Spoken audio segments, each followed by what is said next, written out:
যারা ডায়েট করেন তারা সকালে এভাবে ডিমটা খেতে পারেন। এটা খেতেও ভীষণ উপকারী এবং আপনার পেটও ভরে যাবে।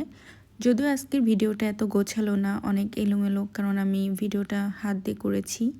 সো এত বেশি গোছানো না। আপনি এখানে সব ধরনের সবজি নিয়ে নেবেন। তারপরে হচ্ছে একটু ব্ল্যাক পেপার আর হচ্ছে একটু পিঙ্ক সল্ট অ্যাড করে নেবেন। তারপর 2টা ডিম দিয়ে দিবেন। এখানে আমি টমেটো, ধনিয়া পাতা, তারপর কাঁচামরিচ, পেঁয়াজ, ক্যাপসিকাম, গাজর, বিটরুট দিয়েছি। সবগুলো ভালো করে মিক্সড হয়ে গেলে আমি অল্প একটু বাটার নিয়ে নিলাম।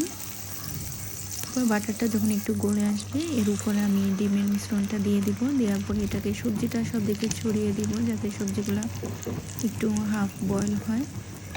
এই তো তারপর কিছু সময় ওয়েট করব। ওয়েট করার পরে এটাকে আবারও একটু উল্টিয়ে দিব। খুব বেশি ফ্রাই করব না, কারণ হচ্ছে বেশি ফ্রাই করলে সবজির গুণাগুণ কমে যাবে।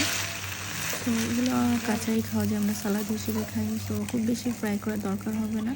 এরপর আমি একটু তুলে নিলাম। তুলে নেওয়ার পরে আমি এখানে একটা কাঁচা টমেটো নিব। আমি অন্যদিন শসা, গাজর এগুলো নিয়ে থাকি। হালকা একটু লবণ দিয়ে দিলাম যাতে এটা খেতে ভালো লাগে। আর আমি এখানে একটা চাটনি নিয়েছি। এই চাটনিটা খেতে ভীষণ মজা, আমি কিছুদিন আগে বানিয়েছিলাম। এটা হচ্ছে চুকাই ফুলের চাটনি। আমার লাইফে খাওয়া সব থেকে বেস্ট চাটনি এটা। এটা এত বেশি মজা হয়। সো আপনারা ট্রাই করে দেখতে পারেন এভাবে। আর একটা হেলদি ব্রেকফাস্ট যদি করেন সারাদিন ভালো লাগে।